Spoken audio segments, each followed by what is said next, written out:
Hi, Chris Bertay with Signet Financial Management of Southwest Florida. Okay, I have a confession to make. I bought a ticket.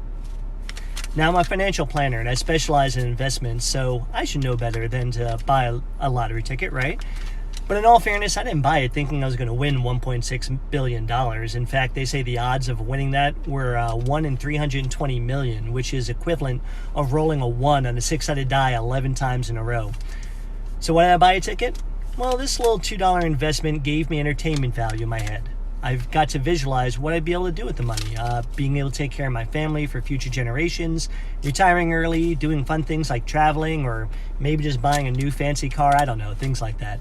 But at the end of the day, I knew I wasn't going to win. This is just gambling. But it also got me thinking about something else I hear quite often, unfortunately, which is people comparing investing to gambling.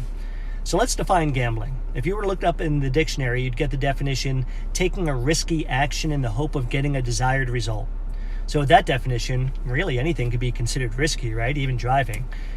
Think about it. When you drive, your desired result is to get to your destination. But the risk is you can get in an accident.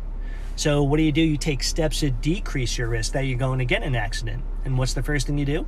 Well, you increase your knowledge base. You learn how to drive. You learn how to operate a car. You learn the rules of the road. And you do that by going to an expert that already knows how to do it so that they could show you how. Then you get the tools that you need. You pick a dependable vehicle that you know is going to keep you and your family safe. You get a GPS. You research your route so you know where you're going. And then you work to fine-tune your risk even further. You pick a safe route, you don't go off-road, you obey the traffic rules, and just in case the worst thing happens and you do get in an accident, you wear a seatbelt.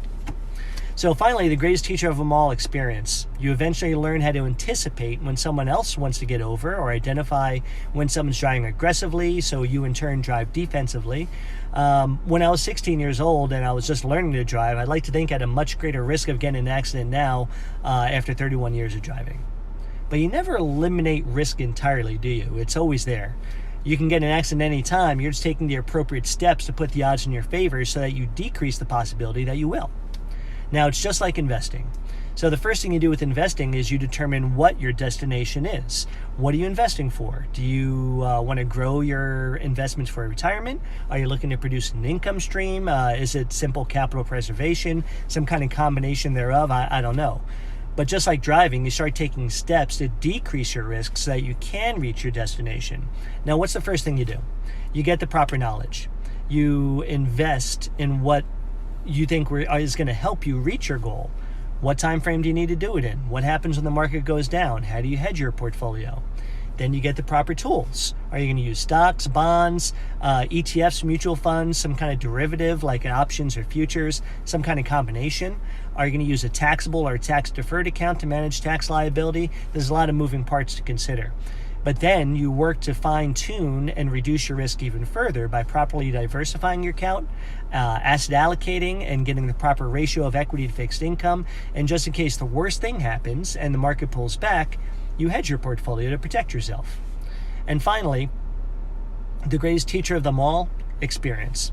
You eventually learn how to read market cycles, interpret how things like news events, interest rates, earnings reports all affect the market. And when the market's bullish or bearish, you know what to do. Now, you never eliminate risk entirely, just like driving. It's always there. You can't avoid it. You just have to learn how to put the odds in your favor. So when the market goes down, you've taken the appropriate steps to decrease the possibility that's going to take your investments down with it. Now, maybe you don't know how to do all these things, or maybe you just don't want to. It takes a lot of time and knowledge to mitigate risk properly. So then what you do is you find someone who does have the time, does have the knowledge and the experience to do it properly. And that's when you turn this into this. So thanks for watching. Check us out on YouTube or visit us on Facebook for more content around finance, retirement, and the market. And thanks for watching. I hope to see you in the next video. Take care.